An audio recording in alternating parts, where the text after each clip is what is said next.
TGI Friday. TGIF, you guys. It's not just. God damn it. It's not just a Friday night TV block on ABC in the 90s. It's a saying that means thank God it's Friday. Um, it's Friday, weekend, weather's nice, Easter, Passover coming up, a lot to celebrate. Watching Roseanne, I mean, where how can you go wrong, basically? Um, I'm gonna get to this Roseanne stuff for you. Um, Roseanne is a as polarizing a figure in television as ever before. Um, but what she did for women in television in the 90s was, you know, transcendent. Um, because she presented the working housewife as this feminist icon, where in the past it was just the fact that women were having families and going back to work. That was it, right? Just the fact that that was there. They weren't really fighting for anything. You know what I'm saying? Like in practice, it was just sort of in image only. And she broke. She just stripped away all the veneer of the um, the housewife or the mother, and really got down to um, kind of mocking almost that trope of the sort of faithful and subservient housewife with no voice and no say and no power. And um, she was really an icon for that. And it got to a point where, so her show ran from 1988 till 1997 and was consistently at the top of the charts. But there's a scene, I mentioned this in class, there's a scene that they did in the outro of one of the later season shows after she had cemented her place as this sort of feminist icon. So it's her and then all these other TV moms from the past. So it's the mom from Wonder Years, it's the mom from Leave It to Beaver, it's the mom from the Jeffersons, Wheezy Jefferson. I think there's one more in there. And they're all in character in their kitchen talking to Roseanne and asking her all these questions like, how do you get away with saying what you say and doing what you do? And how much do you get paid? And all that kind of stuff. And, it really crystallizes this sort of sea change that was occurring at Roseanne's um, hand. Like she was behind all of it. Um, she created the show. She was a producer. It was her show, and there are some legendary stories about her off her backstage rants and um, behavior, but it can't be overstated, like how important she was. And with that was she didn't look like a TV character. She looked like your mom. Well, I don't want to insult anybody, but she looked like a normal person, I guess, right? She didn't bow to any of the standards of body image um, or looks or appearance or whatever, right? She's not conventionally attractive, right? She's overweight. She's she's got a kind of a nasally, grating voice. She's she's vulgar. She's crass. She's outspoken. Um, so that was important as well. Like, who was representing those women in this movement, in this discussion of femininity and feminism and female empowerment and all these things? Who was representing them? Nobody. And there are literally millions of women and girls who are way closer to Roseanne than they are to Carrie Bradshaw from Sex and the City, right? So it had it had a huge impact because of these things, and these things were deliberate and they were authentic. Like, this was Roseanne's background. Like, she was poor and she was married and she lived the life of the demure housewife, and she was like, this is fucking horrible. So she started doing stand up about that, right? She called herself I'm not a housewife, I'm a domestic goddess, and sort of like taking ownership of not just the domestic space, but taking that out into the world. And that turned into a sitcom, and here we go. So, just a few notes about the episode you watched. It was the season finale of season 1 of Roseanne.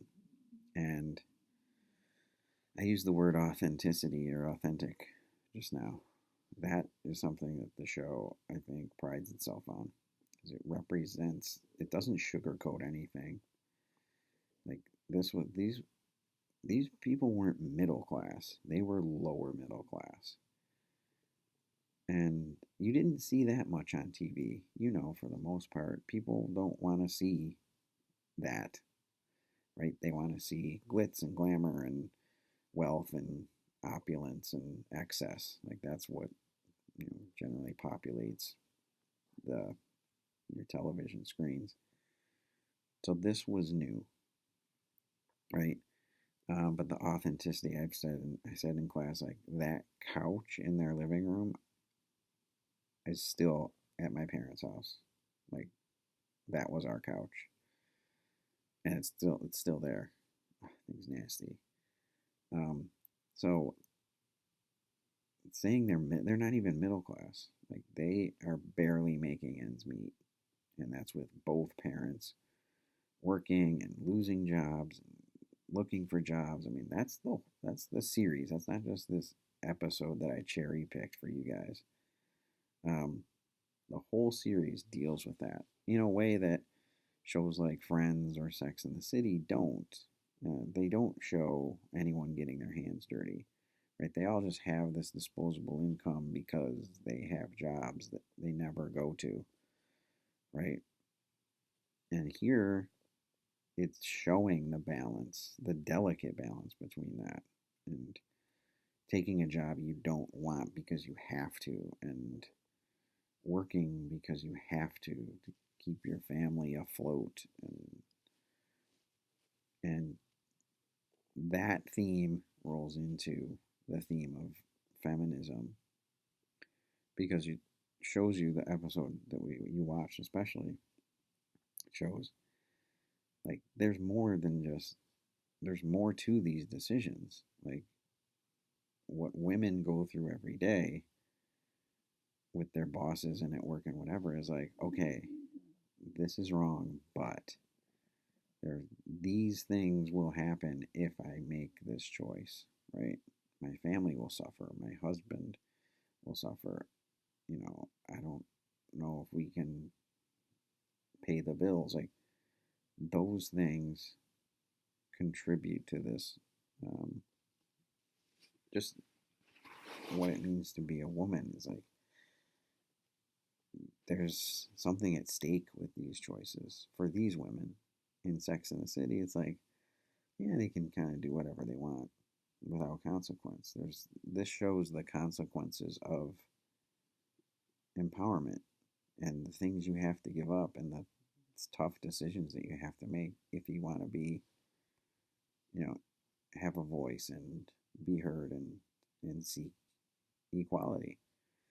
So, just some of the specifics. There's the great, one of my favorite scenes in that episode is when they're at the bar at night after work and they're bitching back and forth, about the job.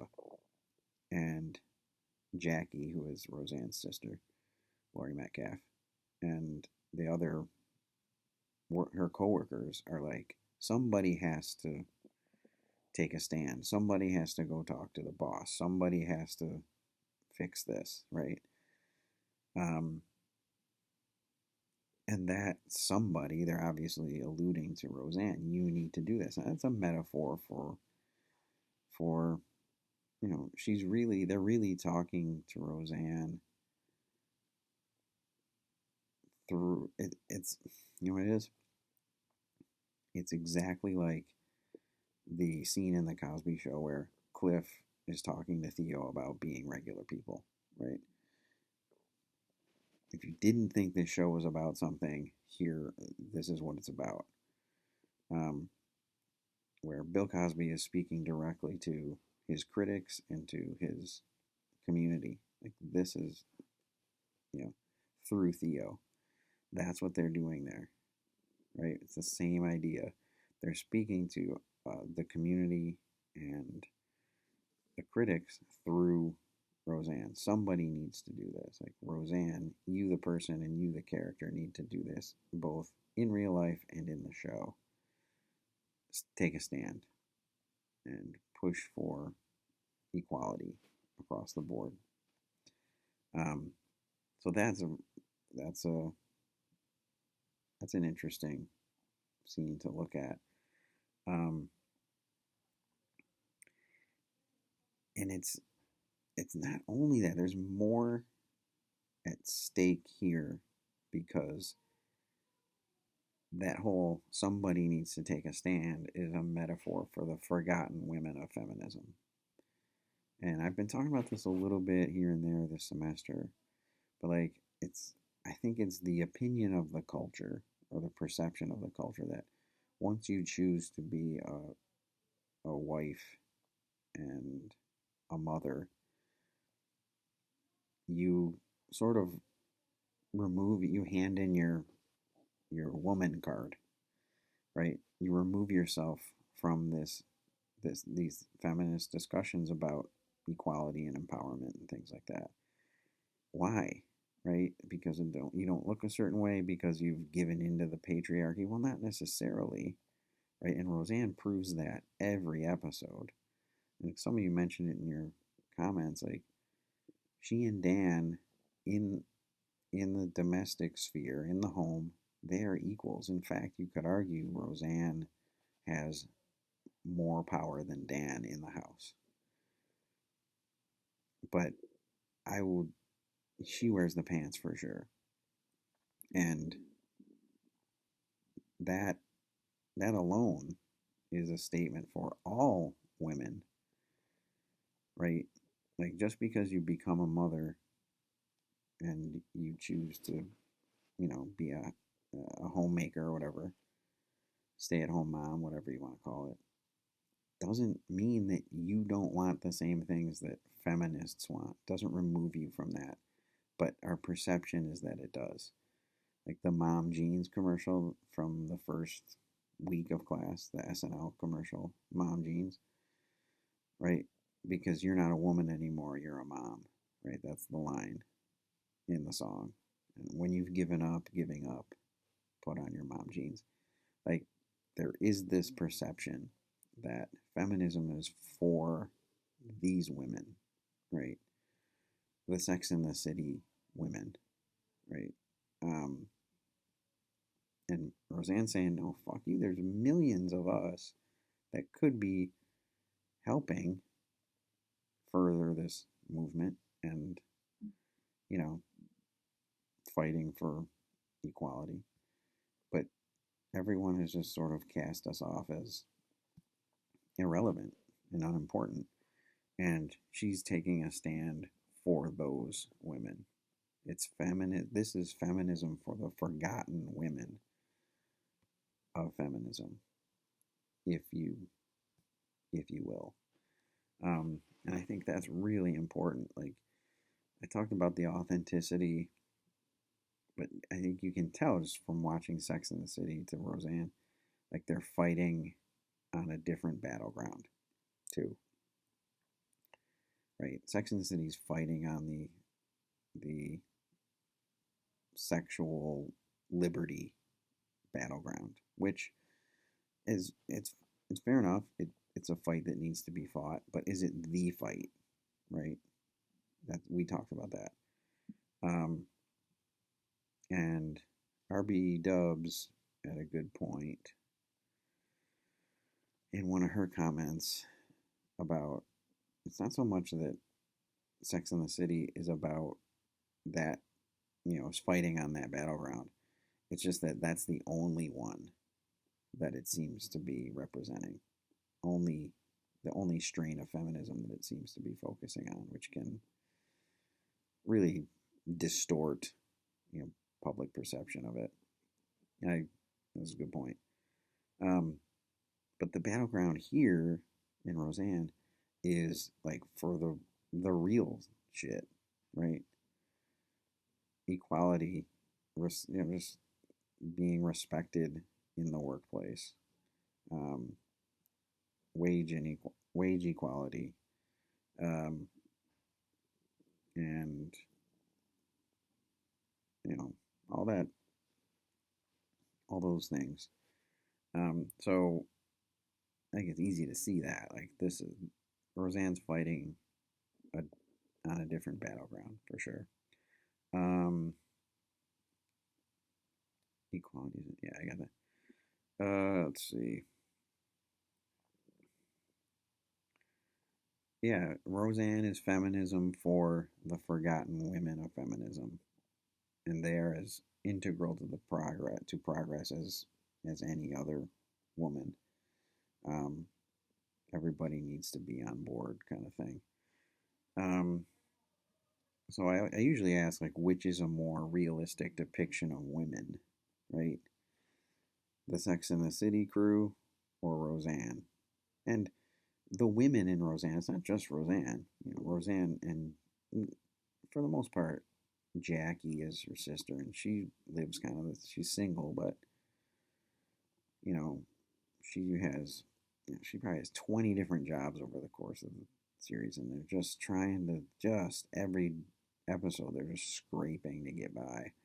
And then the kids, um, Roseanne's kids, Becky and Darlene, they represent these different kinds of feminism and generational feminism and things like that. So, um, which is a more realistic depiction of women, like, regardless of what they look like, right? I think more people watching TV identify with Roseanne than they do with Carrie Bradshaw or something. Um, and I think that's important, to see that. We talk about representation all the time. It's important to see that um, um, represented on TV. Um, I mentioned this before. Roseanne doesn't look like a feminist, right? And that was important.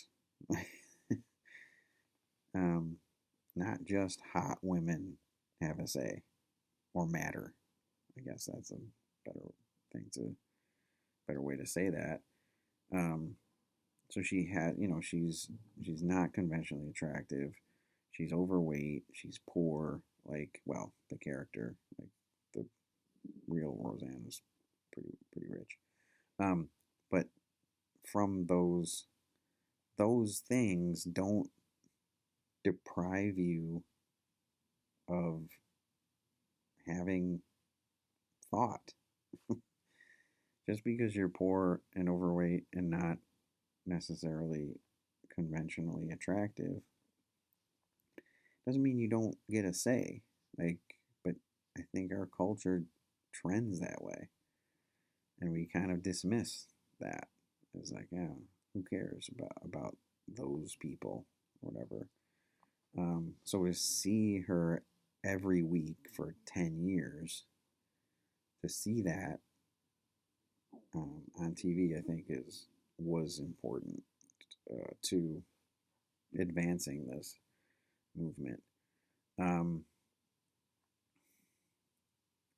you know, the whole boss relationship with Roseanne in the episode is it's interesting, but I think there's this undertone of sexual discrimination, right? There's a moment in that episode where you think, oh wait, he's gonna ask Roseanne to like fuck him or something, and you're like, oh please don't.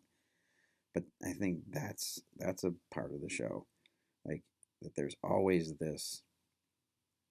the threat of sexual um, assault or sexual power play hierarchy. So there's that, and then he's clearly being an asshole because some people say, well, Roseanne wasn't treating him with respect, but I think they went to great lengths to make it clear that she wasn't insubordinate until he was being unrealistic and um, yeah, clearly trying to dominate and manipulate his workers in a negative way. Um, she says, I tried to be okay. Like she's tried to fit into this system, right? She's tried to just put her head down and do the work, but I can't anymore. Like I mean, that's a big statement, right? Like I know it's just like a throwaway line, but there's a lot tied to that. Um, I've mentioned this before. It explores the implications of feminism in ways that Sex and the City does not. Right? So the implications of okay, so yeah, it Sex and the City like takes out all the ugly parts, right? It's like, oh, they're feminists and every now everything's great, right? But I think Roseanne is showing you how the sausage is made, right? Like it's showing you feminism in action where she stands up to her boss and she empowers other women to join her and um, in solidarity and quit together. And it shows, you know, the push and pull of can I afford to quit this job? How much is my integrity and dignity worth? Um, the conversation with Dan about, I sold my soul for 15 or 5,500 units and I can't do it. And am I being a baby? Like all this kind of stuff that goes on, the complexities of um, this fight, you're seeing them played out. It's like Sex in the City is seems like it's just like post that, oh yeah, we fought for all that. Now we're just, we can fucking shop our way to heaven. um, that I think is important.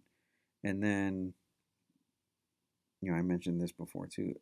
It's equality both in the home and outside the home. So her relationship with Dan, and then reading through your comments, this came to my mind. Like Dan, played by John Goodman, Dan's as crucial to all of this as Roseanne is, in that he is he's clearly okay with their relationship. He prides himself and he's proud of their relationship in that he's not, he has taken it in stride. He has been open to Roseanne taking on responsibilities and being, having a voice and being as powerful a figure in the home as he is. Right? He's not fighting that at ever. He doesn't feel emasculated. He doesn't feel threatened by her. I think that's as important a message as any. Um, to have a male, men need to advocate more for women still, right? That's a big problem. Women can unite all they want, but until men realize that how important it is and how, you know, how we can help facilitate this a lot more quickly if we just humble ourselves and let go of our petty fucking masculinity and all that bullshit. And Dan does that um, almost every episode, right? It's he's not he's not pussy whipped or whatever you want to call it. He's not beaten down by Roseanne. They're legit equals, and that's I mean I think that might be as important as anything. So jumping over to your comments, I was happy, legitimately happy to see that you guys, for the most part, really enjoyed watching it. Um, except the theme song, apparently. Ryan mentioning the theme song. It's funny, they would late in later seasons, Blues Traveler, John Popper and Blues Traveler actually did the theme song and put lyrics to it. That one, I can't stand that one. But I don't have any problem with this one. The original. Abby Abby mentioned, and I just kind of touched on this. Roseanne is a threat to men, right? And not just a threat to men in power, but the way she mobilizes all of the women to sort of, you know, take some agency. That is, yeah. And how Dan never, I don't think ever feels threatened. You know, he's pretty comfortable with their relationship. He understands who Roseanne is. She needs to do these things. She should be able to do these things like speaking out and quitting her job and you know, having more uh, just being seen as an equal in parenting and in yeah, in and out of the home.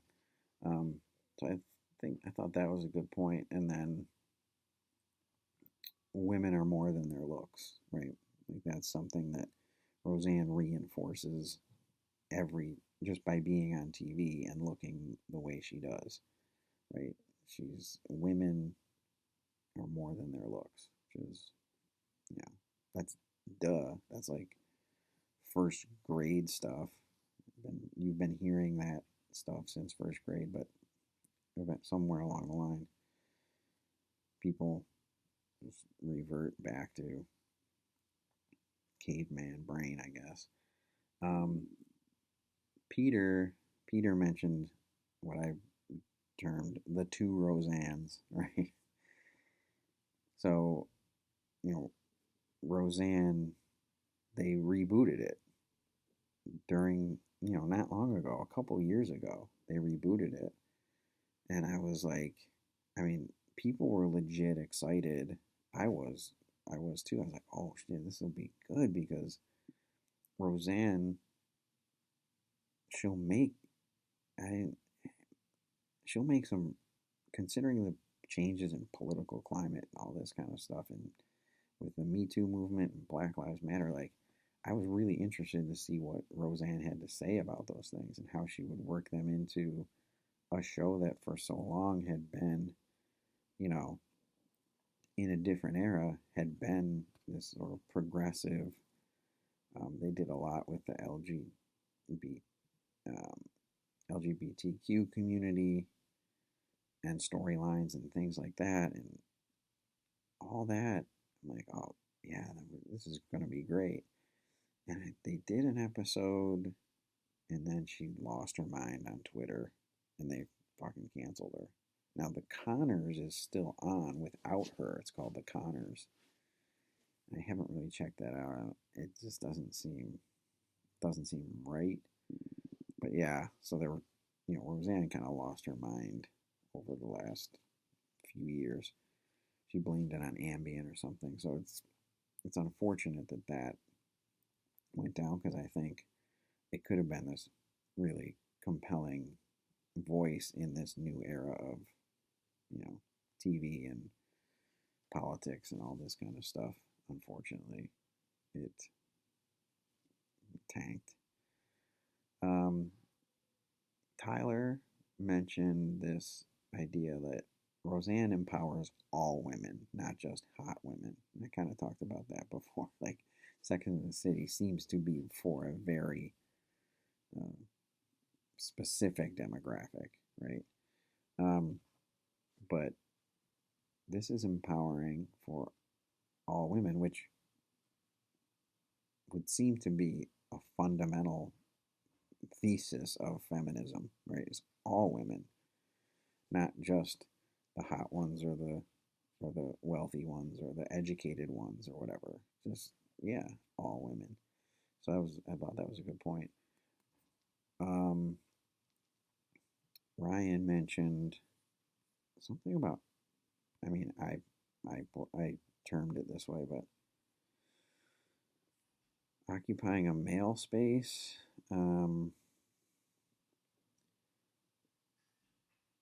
Yeah, they were portrayed as more masculine,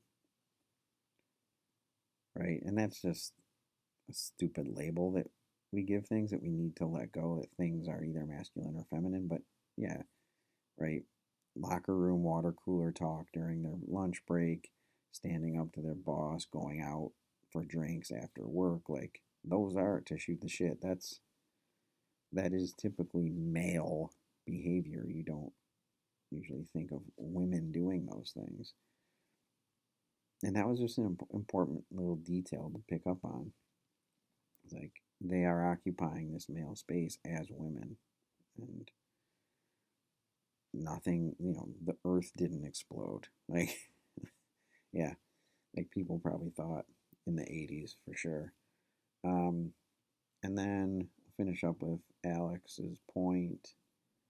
Um, I just like that you said it the moment when she and I tear up almost every time I've seen that hundreds of times, that scene where she's like fuck you, basically clocks out, and then the her coworkers one by one punch out. um you said it was as heartwarming as it was empowering. I'm like, yes, that is right. um that's how I feel every time I see it. So we can learn a lot from Roseanne. Old Roseanne, not current Roseanne. I guess you can learn something from everything. So, all right. Hope you enjoyed this video. Have a good weekend. And yeah, just have a good weekend.